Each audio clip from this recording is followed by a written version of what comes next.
살아있는 자의 하나님, 살아있는 자의 하나님이라는 제목으로 말씀을 전하도록 하겠습니다.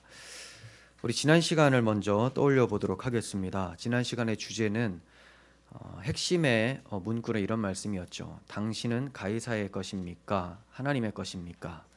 예수님께서는 하나님의 형상대로 지음받은 피조물이라면 하나님께 바쳐야 마땅하다라는 의미로 말씀을 해주셨습니다. 그러나 죄로 인해서 하나님의 형상을 잃어버린 사람들이 어떻게 하나님께 자신을 기꺼이 바칠 수가 있겠고 또 바칠 수도 없는 더러운 상태라는 겁니다. 이러한 하나님의 형상을 회복시켜 주시기 위해서, 다시 말해 죄에서 구원을 해주시기 위해서 하나님의 아들이 이 땅에 오셔서 죄인을 대신하여 십자가를 지셨습니다. 이를 믿는 자는 하나님의 형상이 그리스도 안에서 회복이 되어서 이제 더 이상 세속에 자신을 바치지 않고 마귀에게 자신을 드리지 않고 하나님께 자신을 바치고 드리는 삶을 살 수 있게 된 겁니다. 이러한 회복자 앞에서, 예수 그리스도 앞에서 당신은 누구의 것이라고 고백하겠는가라는 것이 설교의 취지였습니다. 자, 이제 이어지는 23절입니다. 부활이 없다 하는 사두개인들이 그날 예수께 와서 물어 이르되, 바리새인들과 헤롯 당원들이 패배를 하자 이제 다시 한번 다른 루트로 공격을 하는 것이 있는데 바로 사두개인들입니다. 사두개인들은 어떤 자들이냐? 유력한 대제사장들과 세속의 귀족 대표들로 구성되어 있는 부류입니다. 이들은 육신의 죽음과 함께 영혼도 죽게 된다라고 주장하는 사람들이에요. 그러므로 부활이 없다고 하면서 천사가 있다는 것도 믿지를 않습니다. 이들은 모세의 오경을 문자적으로만 믿고 받아들이는 사람들입니다. 성경보다는 인간의 이성과 합리적인 사고가 더 높다, 권위 있다라는 생각을 하고 있는 것이죠. 이런 사두개인들은 어느 시대나 있어 왔습니다. 오늘날 자유주의 이단도 이들의 후손이라고 할 수가 있습니다. 이러한 사두개인들이 들고 나온 것은 신명기 25장에 기록된 계대 결혼이라는 제도입니다. 이 계대 결혼이라는 제도를 가지고 예수님을 넘어뜨리려고 질문을 만들어 온 거예요. 자, 24절을 봅니다. 선생님이여, 모세가 일렀을 때 사람이 만일 자식이 없이 죽으면 그 동생이 그 아내에게 장가들어 형을 위하여 상속자를 세울지니라 하였나이다. 7 형제가 있었는데 모두 이와 같이 계대 결혼을 하다가, 그러니까 형이 자식이 없어 죽으면 그 동생이 형수에게로 들어가서 자식을 낳아주는 거예요. 그런데 계속해서 자식을 낳지 못하자 이제 이 7형제가 있었는데 모두 계대 결혼을 하다가 자식이 없이 죽게 되었고 여인도 죽은 상황이라는 겁니다. 이들이 만들어내요. 물론 굉장히 가능성이 희박하죠. 희박하지만 어떻게든 무너뜨리기 위해서, 예수님을 넘어뜨리기 위해서 이런 질문을 가지고 들어오는 겁니다. 자, 그래서 그들이 다 이 여인을 취했으니 부활 때 7명 중에 이 여인은 누구의 아내가 되는 것입니까? 라고 질문합니다.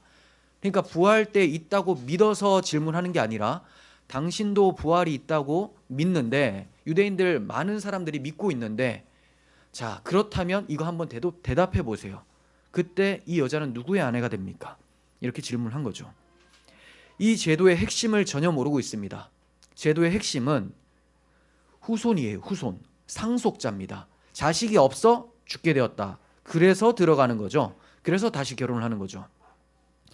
후손 상속자를 주는데 초점이 있습니다. 그런데 이스라엘 백성들의 후손은 누가 이어주죠? 하나님이 이어줍니다. 그래서 그 의미로서 할례를 다 받는 거예요. 너희들의 생명은 그쳤고 이제 하나님의 백성인, 언약 백성인 이들은 하나님의 언약으로 언약의 자손들을 계속 낳아서 생육하고 번성하여 땅에 충만하게 될 것이다. 하나님이 계속 이어주시겠다라는 거예요. 이스라엘 백성들 가운데 후손으로 그리스도를 하나님께서 준비하고 계셨기 때문입니다. 그런데 후손이 끊어진다면 그리스도께서 오시는 통로가 끊어지게 되겠죠. 그러므로 하나님께서는 당신의 이름을 위해서라도, 하나님의 계획을 위해서라도 약속하신 그리스도를 오게 하시기 위해서 후손을 이어가시는 겁니다. 그래서 아이를 못 낳을 것 같은 여인들이 갑자기 아이를 출산하는 경우도 보게 되죠. 이것은 인간의 능력으로는 낳을 수 없는 상황이었지만 하나님이 언약하신 바 그 언약의 백성을 돌보시고 지켜주셔서 그에게 자손을 낳게 하셨다. 이 말은 그냥 자식 없어서 여인이 참 불쌍하다 이게 아니라 우리 모두가 다 여인과 같은 자들인데, 자식을 못 낳는 여인과 같은 자들인데 이 자식이 바로 누구냐? 바로 그리스도다라는 것을 나타내기 위해서 자식을 주는 거예요. 이 점을 사도 바울은 이사야서를 인용하면서 말씀합니다. 로마서 9장 29절, 또한 이사야가 미리 말한 바 만일 만군의 주께서 우리에게 씨를 남겨두지 아니하셨더라면 우리가 소돔같이 되고 고모라 같았으리로다 함과 같으니라. 만일 만군의 주께서 이스라엘 백성들에게 씨를 남겨두지 않으셨다면 소돔과 고모라처럼 멸망당했을 거라는 거죠. 없어졌을 거라는 겁니다. 이스라엘의 역사를 살펴보면 사탄은 이 후손이 이어지는 것을 막으려고 끊임없이 대적한 것을 알 수가 있습니다. 후손을 죽이기까지도 했어요. 그러나 하나님은 또 다른 후손을 준비해 주심으로써 후손이 끊어지지 않도록 유지시켜 주셨던 거예요. 이것은 우리가 잘 아는 가인과 아벨 사건이죠. 형 가인이 의인인 동생 아벨을 쳐 죽였습니다. 그렇지만 하나님께서는 다른 씨, 셋이라는 자식을 주십니다. 그렇게 하심으로써 창세기 3장 15절에 약속하신 뱀의 머리를 상하게 할 여자의 후손이 오시는 통로를 이어주고 계셨던 거예요. 홍수 심판 때도 그러셨습니다. 성경은 노아를 가리켜서 의의 상속자라고 합니다. 의의 상속자. 세상이 타락하여 하나님의 심판을 받게 될 때 노아마저 타락했다면 후손이 끊어졌을 거예요. 그러나 하나님께서 은혜로 노아를 준비해 두셨습니다. 자, 무슨 말이냐? 의의 상속자라고 했잖아요. 의를 이어갈 자인데, 그러면 죄인을 갖다가 의인의 상속자로 세울 수가 있느냐? 죄인은 의인의 상속자가 될 수가 없죠. 그런데 노아는 의인이었다라고 성경에서 표현합니다. 그럼 노아가 죄인이 아닌가? 그런 뜻이 아니라 성경에서 의인이라고 할 때는 정말 죄가 하나도 없어서가 아니라 하나님을 온전히 믿으며 그 언약을 믿고 있는 사람을 가리켜서 의인이라고 합니다. 모세가 창세기를 기록할 때 노아에 대해서 어떻게 기록하냐면 노아는 의인이요 당대의 완전한 자라. 그는 하나님과 동행하였다 이렇게 표현합니다. 의인이고 완전하고 하나님과 동행한 자. 이런 사람이 이 세상에 있을 수 있습니까? 없죠. 그런데 이렇게 표현하는 이유가 뭐냐? 하나님의 말씀을 듣고 믿고 있었기 때문에 의인이라고 불러주시고 흠이 있지만 흠이 없다, 완전하다라고 불러주시는 거예요. 그래서 하나님과 동행하고 있었다라고 합니다. 모든 인간은 타락한 아담의 후손으로서 죄인으로 태어나서 하나님을 대적하며 살게 됩니다. 그러므로 노아도 이러한 죄인인데 하나님의 은혜가 그에게 믿음을 발생시켜서 의인이라고 칭함을 받게 만들었던 거예요. 그래서 바로 앞절에 방금 제가 말씀드렸던 노아는 의인이요 당대의 완전한 자라 라는 그 말씀 바로 앞에 무슨 말씀이냐? 그러나 노아는 여호와께 은혜를 입었더라. 네. 그리고 나서 이런 이제 말씀이 나오는 거죠. 그가 의인이었다, 완전했다.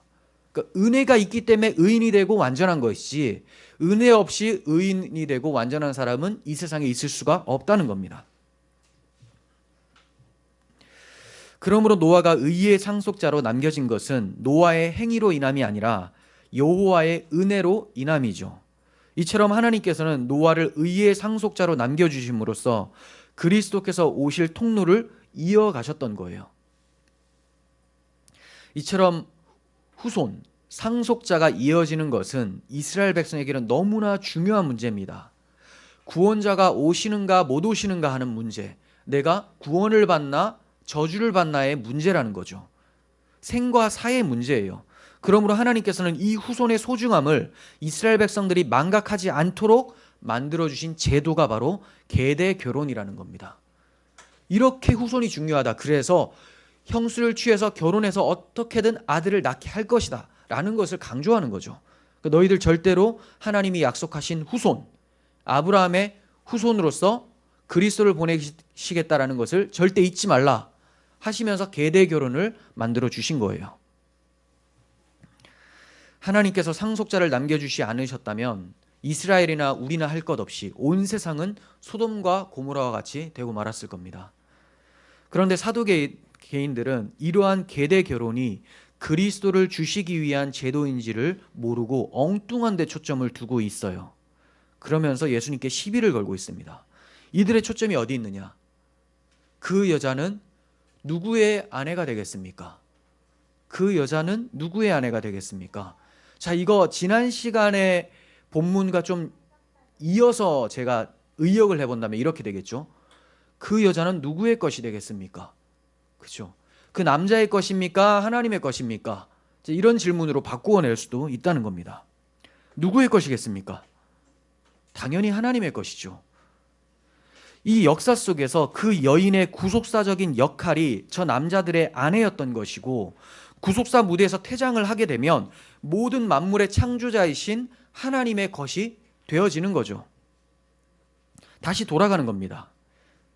이 부분에 대해서 잠시 후에 더 자세히 말씀을 드릴게요.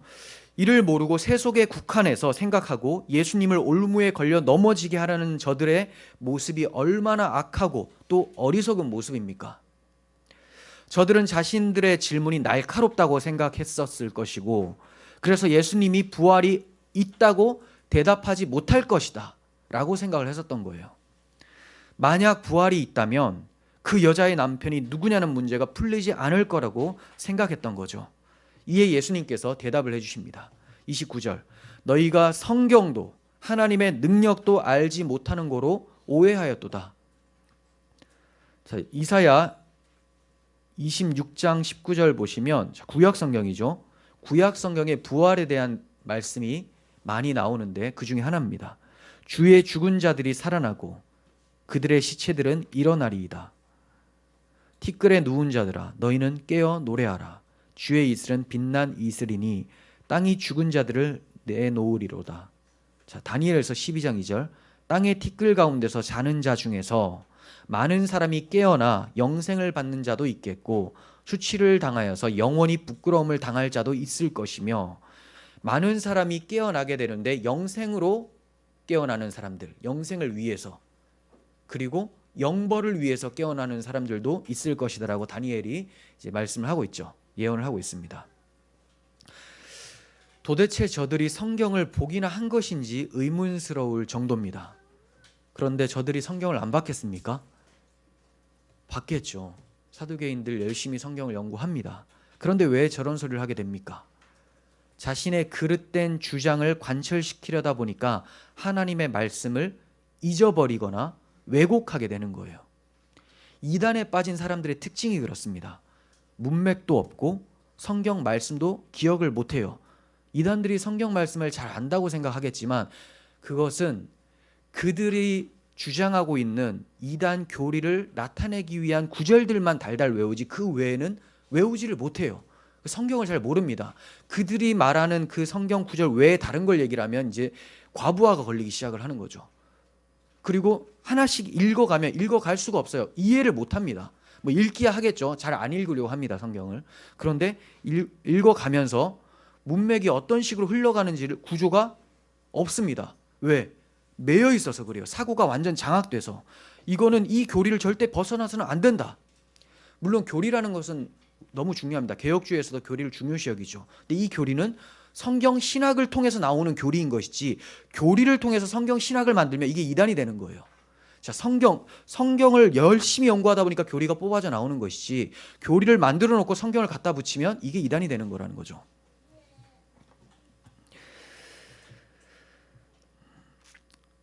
그들은 자신들의 주장을 관철시키는 데 도움이 될 만한 말씀을 아무렇게나 가져다 쓸 뿐 말씀을 잘 알지 못해요. 인간의 강팍한 마음으로는 하나님의 말씀을 받을 수 없습니다. 누구든지 주 앞에서 낮추는 겸손함이 없이는 말씀을 생명의 양식으로 받아 먹을 수가 없다는 겁니다. 이러한 점을 사두개인들을 통해서 알게 되죠. 그들이 성경을 그렇게 많이 봤는데 부활이 없다고 얘기를 해요. 우리가 좀 전에 읽은 성경 구절만 해도 부활을 증거하잖아요. 또 오늘날 자유주의 이단이 왜 사두개인들의 후손이냐? 자, 이 자유주의 이단들은 부활이 없다고 얘기를 합니다. 근데 이런 구절들을 어떻게 보느냐? 내적인 부활, 깨달음, 영지주의로 갑니다. 내가 그 진리를 깨달으면 나는 부활한 것이다. 이렇게 가니까 사두개인이죠. 어떻게든 인간의 이성에 벗어나지 않도록 하나님의 말씀을 그 안에 가둬놓기 위해서 하나님의 말씀을 변질시키는 것. 그래서 제가 이단이라고 하는 것이고, 이러한 사람들의 특징은 바로 자신의 이성에 하나님의 말씀을 끌어내는다는 거죠. 겸손함이 없어서죠. 좀 더 자세하게 이따가 말씀드릴게요. 또 하나 생각해 볼 것은, 주님께서 성경도 모르고 하나님의 능력도 너희가 알지 못한다, 이렇게 말씀하셨죠. 성경도 모르고 하나님 능력도. 그러니까 성경의 권위와 하나님의 능력의 권위가 동일하다라고 말씀을 하고 계시는 거죠. 성경적 믿음이라는 것은 말씀의 근거에서 세워져야 돼요. 말씀의 근거에서. 내가 믿고 싶은 대로 믿는 것은 광신이죠. 성경을 보지 않고 자기 멋대로 믿는다거나, 성경을 보았지만 성경대로 믿지 못한다면 그 믿음도 헛것이 되고 맙니다. 그리고 성경 저자이신 성령 하나님의 권위를 인정하지 않는 것이 되는 거죠. 그러니까 이제 자유주의자들의 특징, 사두개인 이런 사람들의 특징은 기도를 안 해요. 이성이 다 판단하니까. 그래서 자유주의자들은 기도를 잘 안 하고 예배도 형식을 무너뜨리는 데 초점을 많이 둡니다. 그런 것이 중요한 것이 아니다. 우리 이성이 중요하니까. 네. 그 말은 성령의 도우심 없이 예배를 내가 드리겠다. 네. 그런 거죠. 이 자유주의라는 이단 신학자들은 성경을 어떻게 보냐? 편집을 하거나 인간의 이성과 철학을 바탕으로 재단을 합니다. 그래서 성서 비평이라는 이제 과목도 만들고, 이것은 성경이고 이것은 성경이 아니다, 이렇게 아직까지 66권이 완성됐음에도 그런 작업을 하고 있고, 이거는 예수님의 말씀이고 이거는 아니기 때문에 빼라, 이런 짓을 하고 있는 거죠. 이런 사람들이 기독교 방송에 나와서 신자들을 미혹하고 복음에서 떠나게 만들고 있습니다. 여러분들도 분명히 이런 사람들의 그 강의를 들어보셨을 수 있어요. 뭐 기독교 방송에 자주 나오기 때문에. 그러면 또 그러한가 하고 따라갈 수도 있겠지만, 또 우리가 교회에서 성경을 제대로 배우기 때문에 그걸 이제 필터링을 하게 되는 거죠. 그렇지 않고 계속 그런 데만 초점을 두시다 보면 이제 이상한 교리로 빠지게 되죠. 또 기독교 방송에 나오는 분들의 이 교리가 다 일치가 되지가 않습니다. 그래서 그것만을 의지한다면 여러분들은 굉장히 혼란스러워질 겁니다. 그래서 한 교회에서 같은 공동체 신앙 고백 가운데서 하나님 말씀을 배우는 것이 너무나 중요한 것이죠. 자, 그러면 어떻게 자유주의 이단자들이 저런 오류에 빠지게 되었을까요? 두 가지로 나누어 보면, 첫째, 인본주의 사상과 이념 위에 성경을 갖다 썼기 때문입니다. 인본주의 사상과 이념 위에. 사실 이념이라는 것은 인본주의 사상 위에 세워지는 거예요. 그렇죠? 이념이라는 것 자체가 그래요. 인간이 계획하고 만들어낸 것입니다. 그러니까 인본주의 사상이 문제인데, 이 사상으로 이제 정치를 하거나 경제 정책을 펼치면 공산주의나 사회주의가 되는 것이고, 근데 이런 사람들의 특징이 성경도 공산주의 사회주의를 응원하고 있다라고 또 해요. 초대교회 보면 거기 이제 물건을 서로 통용하고 부한자나 가난한 자가 없었다라고 하죠. 이거는 무슨 능력입니까? 제도의 능력입니까? 성령의 능력이죠. 성령. 복음이 임하니 그렇게 되더라, 결과예요. 근데 이거를 제도로 만든다. 이게 바로 인본주의죠. 그리고 이제 이런 사람들과 일맥상통하는 신학이 있어요. 해방신학, 여성신학, 심지어 퀴어신학이라는 것도 요즘에 나오고 있죠. 예수님이 동성애자를 옹호하셨다, 또는 예수님이 동성애자였다라고까지 하는 정신 나간 사람들이 있습니다. 그리고 이제 최후의 만찬 그림 보면 사도 요한이 이 예수님께 이렇게 기대고 있잖아요. 동성애를 한 거다, 이렇게 해석을 하고, 또 다윗이 요나단을 많이 사랑했다, 서로 동성애를 한 거다. 왜 이런 이상한 현상이 일어나냐? 문맥을 못 보죠. 문맥, 본질을 못 보죠. 왜 이런 일이 일어나냐? 인본주의에 갇혀서 그래요. 둘째, 성경을 구속사라고 하는 선으로 보지 못하고 점으로 보기 때문입니다. 점으로 보면 일어나게 되는 현상이 도덕, 윤리적 해석만 하게 됩니다. 그냥 이 단락에서 어떤 교훈을 뽑아낼까? 선으로 보면 전체가 다 예수 그리스도의 복음이고 우리를 위한 하나님의 사랑이라는 걸 알게 되는데, 근데 점으로 보니까 여기서 이 짧은 단락에서 그걸 찾아낼 수가 없는 거예요. 그러니까 이렇게 살자, 이렇게 살면 복 준다, 계속 이런 식으로만 나오게 되죠. 이것도 자유주의의 한 분파라고 할 수 있습니다. 좀 이제 무식해 보이는 자유주의라고 할 수가 있겠죠.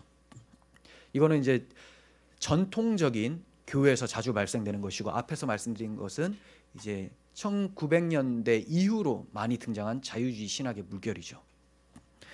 우리가 왜 성경 66권을 한 권이라고 말을 합니까? 또 왜 한 권으로 성경은 이렇게 묶여서 판매가 되고 있습니까? 예수 그리스도는 복음으로 구속사로 관통이 되고 있기 때문에 떨어뜨려서 팔 수가 없는 거예요. 떨어뜨려서 읽을 수가 없어요. 우리가 쪽성경이 있죠. 쪽성경 이제 가지고 다니면서 이렇게 암송이나 뭐 잠깐 보는 거야 괜찮지만, 쪽성경으로 여러분들이 성경 공부를 하다 보면 굉장히 어렵습니다. 다른 성경을 이렇게 왔다 갔다 찾아야 되는데 찾을 수가 없죠. 그런 이제 안타까움이 있죠. 그렇지만 점으로 보는 사람들은 쪽성경으로 충분히 교훈을 많이 뽑아냅니다. 쪽성경만 있으면 돼요. 아니 한 장만 있어도 되고 한 단락만 있어도 그분들은 많은 설교들을 만들지만 설교가 아니죠.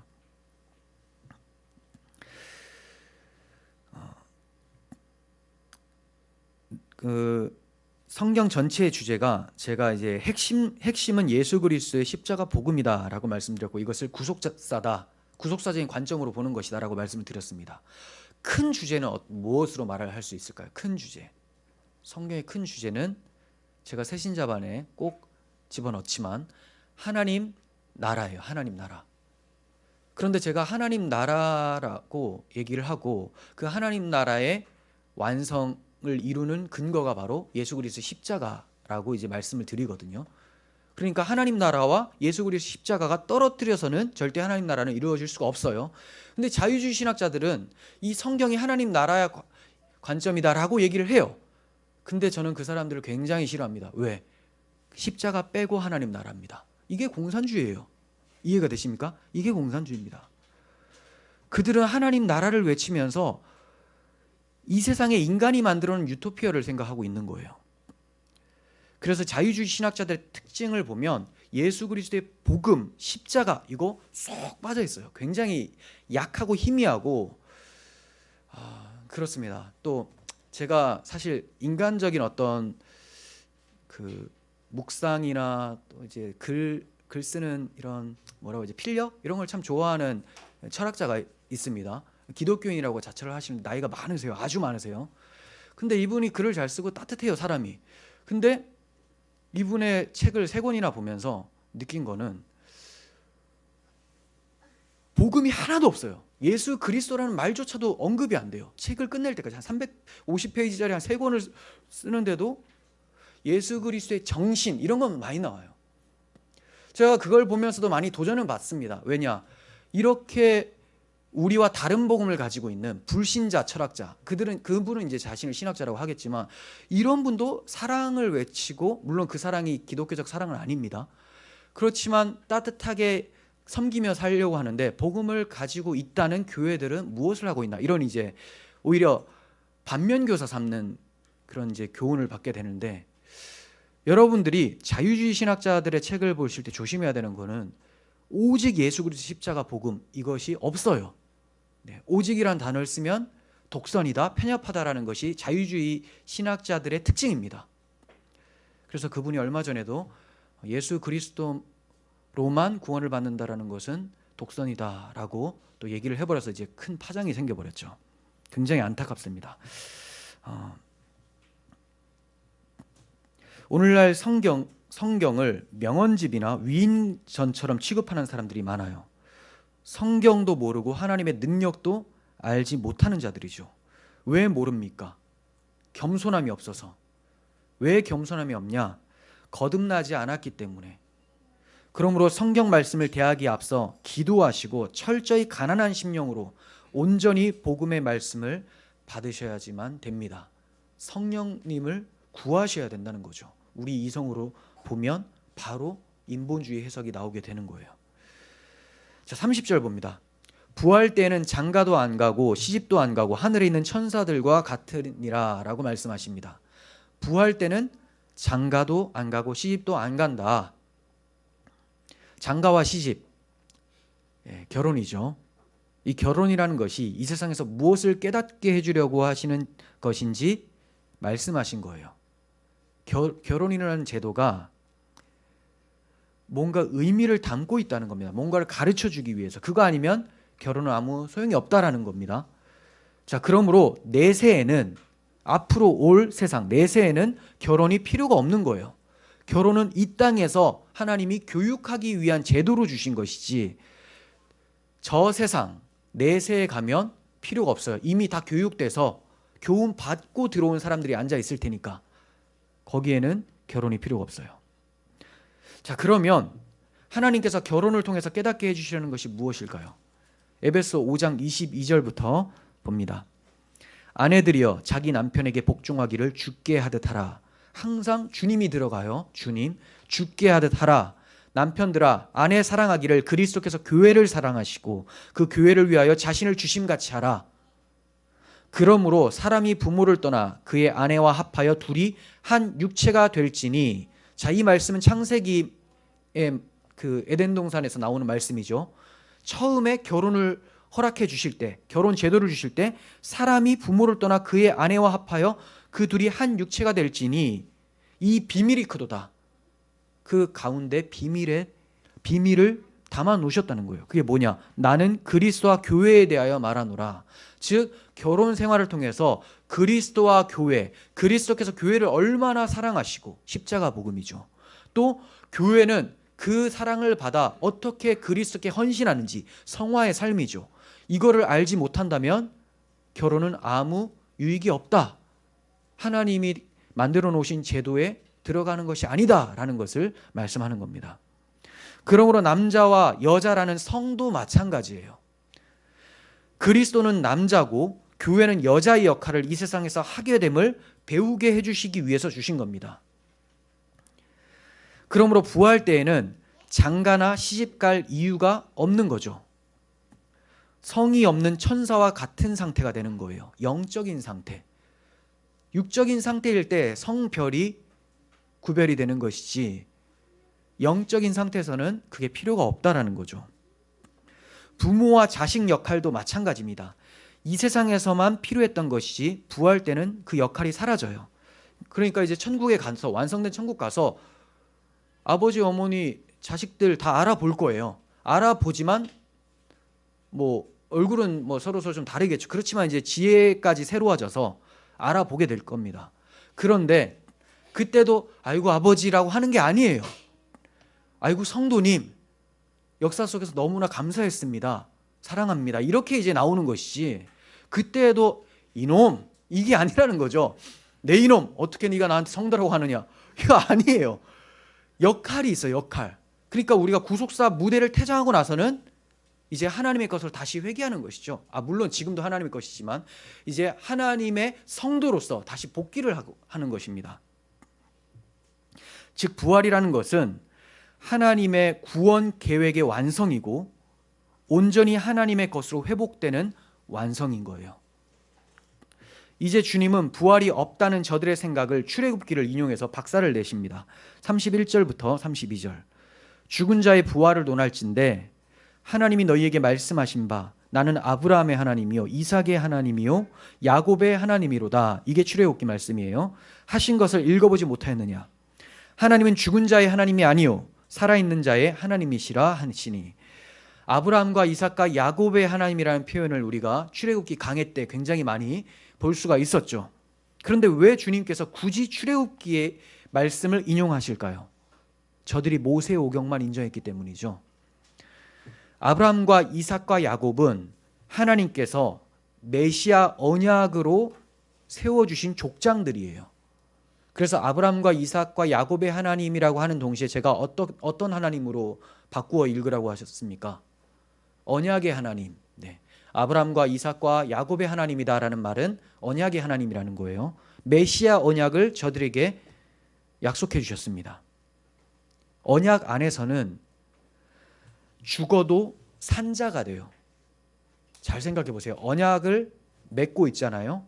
그럼 그가 죽어도, 호흡이 끊어져도 하나님 편에서는 아직까지 살아있는 걸로 보신다라는 겁니다. 왜냐하면 생명의 주관자이신 하나님과 언약을 맺었고 그 하나님과 관계를 맺고 있으면 그들에게 생명이 있는 거예요. 자, 이런 것과 같습니다. 언약이라는 것은 인공호흡기라고 할 수가 있어요. 생명의 주관자 하나님의 호흡을 언약을 통해서 관계가 맺고 있으면 생명이 계속 흘러가는 거예요. 근데 이 사람이 언약은 끊어지지 않았는데 이 사람이 죽었어요. 자, 이 사람이 진짜 죽은 거라면 언약이 끊어지게 되겠죠. 근데 성경에서 하나님의 언약은 영원한 언약이라고 합니다. 영원한 언약. 그러면 언약이 끊어진 것인가? 그렇지 않으니까 죽은 것이, 해석할 것이 죽은 자가 죽은 것이 아니구나, 이렇게 해석이 돼야 된다는 거죠. 이해가 되십니까? 그 사람이 진짜 죽어버렸으면 언약했는데 언약 당사자가 죽었으니 끊어진 거 아닙니까? 근데 하나님의 언약은 영원한 언약이고 절대로 실패가 없어요. 그러면 그가 죽은 게 아니라는 해석이 되는 거죠. 성경은 하나님의 언약이 계속 이어져 내려오고 있다가 결국에는 그리스도에게서 성취되었다라고 말씀합니다. 아브라함의 자손으로 그리스도께서 오신 거예요. 그러므로 하나님의 언약 밖에 있는 자는 살아 있어도 죽은 자입니다. 그러나 하나님의 언약 안에 있는 사람들은 죽어도 살아있는 자가 되는 거예요. 하나님의 언약이 있느냐, 생명의 하나님과 교통하고 있느냐. 박윤선 목사님은 자기 주석에서 이렇게 씁니다. 여기서 죽었다라는 말은 영적으로 죽었다라는 말이고, 죽은 자라는 말은 살았다라는 것은 영적으로 살았다는 말이다. 그러니까 언약 안에서 죽으면, 이건 이제 언약에서 죽으면이라는 것은 호흡이에요. 호흡이 끊어져도 그는 살았다라고 하는 것은 영적으로, 영혼으로 살아있다. 그 영혼이 살아있는데 육은 계속 죽어 있겠습니까? 그렇지 않다라는 것을 예수님이 보여주신 거예요. 자, 그래서 성경에서 언약 안에 죽은 자를 잠자는 자라고 표현을 합니다. 고린도전서 15장 20절.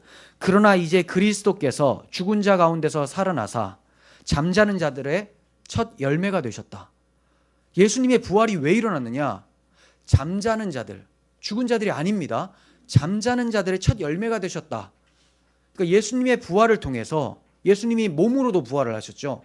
그러니 몸이 지금 죽어 있는 사람들도 자다가 깬 것처럼 반드시 부활할 때가 올 것이다라는 것을 보여주셨다라고 말씀하고 있는 거예요.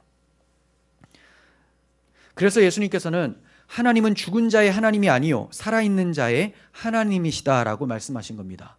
아브라함과 이삭과 야곱이 죽었습니까? 아직 살아있다라는 겁니다. 어디에? 그리스도 품 안에서. 그리스도 품 안에서. 그래서 그리스도인들은 아직 안 죽었어요. 우리 조상들이 죽었다라고 할 때는 우리가 숨쉬는 호흡이 끊어진 거지 하나님과의 생명이 단절된 것이 아니라는 겁니다. 주님은 반드시 오셔서 잠자는 자들을 다시 일으켜 세우십니다. 로이드 존스 목사님이 이렇게 그 강해의 집에 썼죠. 머리가 부활을 했는데 몸이 부활 안 하겠느냐. 머리는 일어났어요. 이제 일어났습니다. 근데 몸이 계속 안 일어나고 있어요. 그리스도의 부활을 아무도 막을 수 없었던 것처럼 무덤도 막을 수 없고 돌문도 막을 수 없었어요.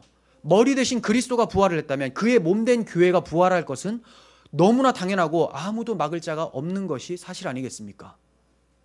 그러므로 높음이나 깊음이나 다른 어떤 피조물이라도 우리를 그리스도 안에 있는 하나님의 사랑에서 끊을 수 없으리라라고 바울이 확신하며 말씀하는 겁니다.